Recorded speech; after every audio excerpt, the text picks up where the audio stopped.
साबिक के additional election commissioner Afzal Khan ने इल्जाम आयद किया है कि पिछले आम इंतखाबात में धांधली हुई थी। उन्होंने इल्जाम लगाया है कि इस धांधली में justice Iftikhar Mohammad Chaudhry, justice retired Riaz Kiyani, justice retired Tassaduq Hussain Jillani और साबिक chief election commissioner Fakhruddin G Ibrahim का भी हाथ था। एक इंटरव्यू में साबिक additional secretary election commission Mohammad Afzal ने इल्जाम लगाया कि साबिक जस्टिस रियाज कियानी ने इलेक्शन 2013 को तबाह किया। जस्टिस रियाज कियानी का इलेक्शन को तबाह करने में 90% हाथ है। इलेक्शन में 35 नहीं सैकड़ों पंक्चर लगाए गए। इलेक्शन कमीशन के बजाय साबिक चीफ जस्टिस ने रिटर्निंग अफसरों को तैनात किया। पहले शक था इलेक्शन में धांधली हुई, अब यकीन है। उन्होंने साबिक chief election commissioner Fakhruddin G Ibrahim पर भी इल्जाम लगाया कि वो काम करने में खौफजदा थे। फखरू भाई ने आंखें बंद कर ली थी, उन्हें नोटिस लेना चाहिए था। मोहम्मद अफजल ने ये इल्जाम भी लगाया कि ग्रेट गेम में साबिक चीफ जस्टिस तसद्दुक हुसैन जिलानी भी शरीक थे, जबकि इफ्तिखार मोहम्मद चौधरी भी धांधली में मुलविस हैं। इमरान खान इलेक्शन में धांधली से मुतल्लिक सच कह रहे हैं। इलेक्शन ट्रिब्यूनल 2 नहीं 100 नंबर है। इलेक्शन ट्रिब्यूनल ने भी फायदे उठाए, बच्चों के लिए नौकरियां ली। इलेक्शन ट्रिब्यूनल ने समझौते कर रखे हैं। जब उनसे तमाम तर इल्जामात के सबूत मांगे गए तो उनका कहना था कि उनके पास कोई सबूत नहीं। देखिए, आप अगर मुझसे पूछे कि आपके पास सबूत क्या है, मेरे पास इनमें से किसी चीज का सबूत नहीं है। उधर जस्टिस रिटायर्ड रियाज कियानी ने अफजल खान के इल्जामात मुस्तरद कर दिए हैं। जस्टिस रिटायर्ड रियाज कियानी ने अफजल खान के इल्जामात की तरदीद करते हुए कहा है कि अफजल खान के इल्जामात बेबुनियाद हैं। मुलाजमत में तोसी न देने पर अफजल खान इल्जाम तराशी पर उतर आए हैं। अफजल खान मुद्दत मुलाजमत में तोसी के अहल नहीं थे। जस्टिस रिटायर्ड तारिक महमूद कहते हैं कि अफजल खान को रिटायरमेंट के बाद धांधली का ख्याल क्यों आया। इमरान खान के इल्जामात पर हुकूमत ने कमेटी बना दी है। इस वक्त इस किस्म की फजा पैदा करना अवाम के साथ दुश्मनी है। ये रिटायरमेंट होने के बाद अचानक इनको वही नाजिल हुई और सारा कुछ उनके सामने होता रहा। मैं सिर्फ फखरुद्दीन जी इब्राहिम की बात करूंगा, बाकी किसी के बारे में बात नहीं करूंगा। वो इंतहाई बाकिरदार शख्स थे। वो किसी से देखे वो शख्स थे जिन्होंने सुप्रीम कोर्ट से उस वक्त रिजाइन दिया था। अगर वो ना देते तो यकीनन वो पाकिस्तान के चीफ जस्टिस बनते। तो मेरा ख्याल है इस किस्म के किरदार जो खुद कह रहे हैं कि इरशाद हसन खान से लेकर ये सारा वहां पर घपला होता रहा, तो ये बताएं कि ये जो सारा तमाशा देखते रहे, इनका ये जमीन नहीं था। ये जवान है, ये इनको जमीन उस वक्त जागा जिस वक्त इनकी रिटायरमेंट गुजर गई, खत्म हो गया।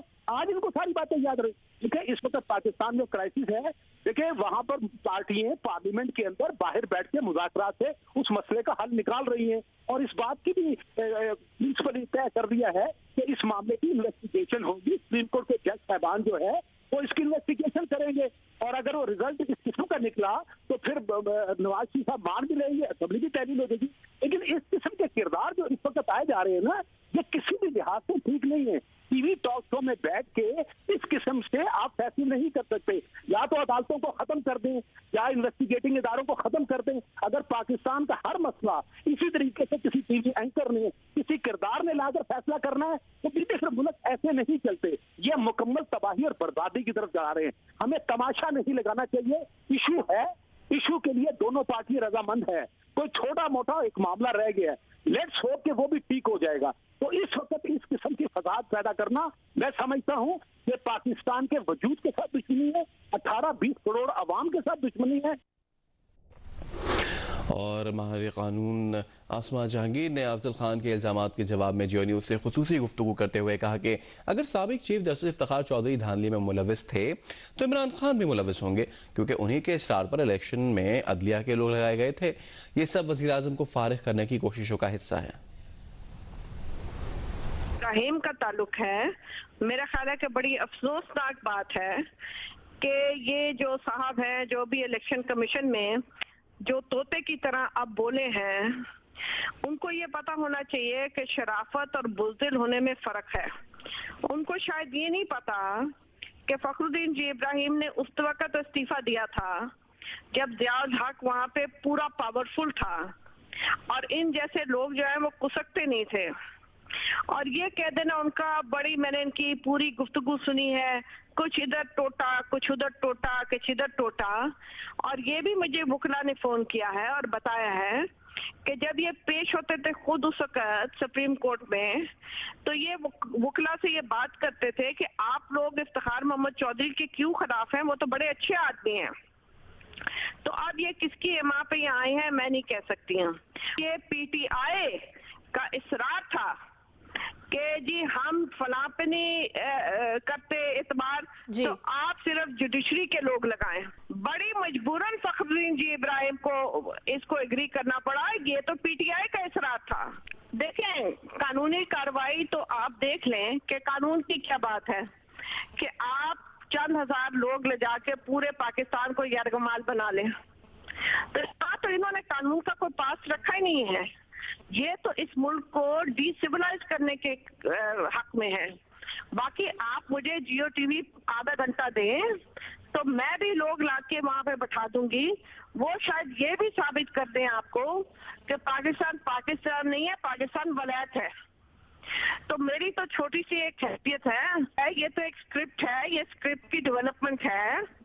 अभी कुछ और चीजें होंगी। अल्लाह करे कि कोई ऐसी बात ना हो जिसमें कोई जानी लॉस हो। और ये अगर इमरान खान साहब सोच रहे हैं कि इनके लिए कर रहे हैं कि इनकी शादी होगी और नया पाकिस्तान आएगा और ये प्राइम मिनिस्टर बनेंगे, इनको क्या है, इनको क्या शौक है नया पाकिस्तान से? 55 साल की उम्र में पता चला कि डेमोक्रेसी अच्छी होती है और जमहूरियत अच्छी होती है और डिक्टेटरशिप बुरी होती है। इनकी क्या कमिटमेंट है? इन्होंने कभी जियाउल हक के जमाने में कभी कोई बात की उसके खिलाफ? मुशर्रफ के जमाने में जब तक वकील नहीं निकले इन्होंने क्या किया? इनका मौकफ कुछ और है। जो इनको चलाने वाले हैं वो प्राइम मिनिस्टर को बर्खास्त कराना चाहते हैं। ये समझते हैं कि वो उनको ले आएंगे एज प्राइम मिनिस्टर। अरे भाई, वो आपके लिए तो ये काम नहीं करा रहे हैं। सीनियर साफ़ी और जियो न्यूज़ के एंकर पर्सन सलीम साफ़ी ने कहा है कि अफजल खान इंतखाबात से कबल इसे शफाफ करार देते थे और अदलिया और फखरुद्दीन जी इब्राहिम की तारीफ करते थे, लेकिन अब वो इल्ज़ामात लगा रहे हैं।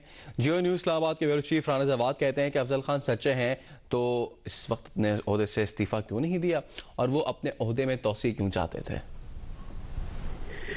मेरे लिए तो कहना बड़ा मुश्किल इसलिए है कि अफजल खान साहब से मेरा ज़ाती ताल्लुक है। उनके भाई ब्रिगेडियर रिटायर्ड अनवर खान साहब से मेरी ज़ाती दोस्ती है, हमारा फैमिली रिलेशंस हैं। और दूसरी तरफ एक सहाफ़ियाना जिम्मेदारी का तकाजा है। लेकिन मैं इतना कह सकता हूँ कि इलेक्शन के दिन तक हमारा ये कहना होता था कि इलेक्शन में ये खामियां हैं, ये इंतजामात ठीक नहीं है।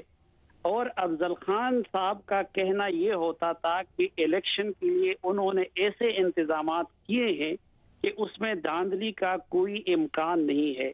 और इंतखाबात से चंद रोज कबल उनको मैंने अपने प्रोग्राम जिरगा में इनवाइट किया था और हम कुछ हवालों से एतराज़ात उठाते थे कि यहाँ पे इलेक्शन कमीशन के इंतजामात ठीक नहीं है और धांधली का इम्कान है। तो अफजल खान लाला गुस्से में आ गए और उन्होंने कहा कि हम फखरुद्दीन जी इब्राहिम और दूसरे लोगों की दयानतदारी पे और सलाहियतों पे और इंतजामात का पे शक करके हम गलती के और गद्दारी के मुर्तकिब हो रहे हैं। और हमारे एक पैनलिस्ट आमिर राना ने जब इलेक्शन कमीशन पे कुछ हवालों से एतराज़ किया तो अफजल खान साहब ने ये कहा कि तुम अमरीकी एजेंट हो, इसलिए इलेक्शन कमीशन के बारे में सवालात उठाते हो। तो इलेक्शन कमीशन के दिन तक तो वो चीज़ें रिकॉर्ड पे भी मौजूद है, मेरा प्रोग्राम भी रिकॉर्ड पे मौजूद है और कि वो उनकी सफाई पेश करते थे। वो ये कहते थे कि धांधली की कोई गुंजाइश नहीं है और फखरुद्दीन जी इब्राहिम की, इलेक्शन कमीशन के दीगर मेंबरान की और जुडिशरी की वो तारीफ किया करते थे। जब इलेक्शन हो रहे थे तो हमारा बड़ा क्लोज लाइजान चल रहा था इलेक्शन कमीशन से इस्लामाबाद में, और अफजल खान साहब जो थे उस वक्त एक तरह से तर्जुमान थे इलेक्शन कमीशन के। ये उस वक्त बहुत ज्यादा वोसिफरसली और फोर्सफुली क्लेम कर रहे थे कि इससे ज्यादा साफ शफाफ इलेक्शन जो है पाकिस्तान की तारीख में नहीं कभी होंगे। और इन्होंने उस वक्त ये भी बताया था कि ये पहले इलेक्शन हैं जिसके अंदर वोटर्स की आइडेंटिफिकेशन का प्रॉपर एक तरीका है और उसके अलावा इंक यूज की जा रही है।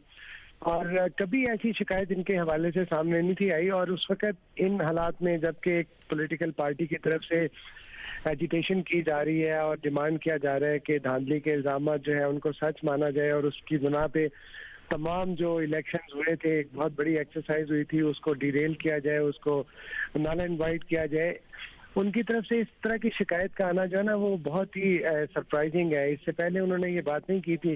प्रेस क्लब में एक फंक्शन हुआ था जिसमें उन्होंने बाकायदा इस बात को प्रेज किया था, और ये बात है इलेक्शन से कोई तकरीबन 10-15 दिन पहले की, जिसमें उन्होंने कहा था कि ये बहुत ही खुशाइन बात है कि मीडिया और ख़ासतौर पे जियो जैसा ग्रुप जो है वो बहुत ज़्यादा लोगों में अवेयरनेस क्रिएट कर रहा है कि ज़्यादा से ज़्यादा तादाद में लोग आके वोट दें। बुनियादी बात यह है कि अगर आप एक ऑफिशियल हैं तो फिर आप सिर्फ इल्जामात की हद तक ना अपने आप को रखें, आप बाकायदा एविडेंस प्रोड्यूस करें, आपके पास डॉक्यूमेंट्स होने चाहिए जिससे आप इस्टेब्लिश करें।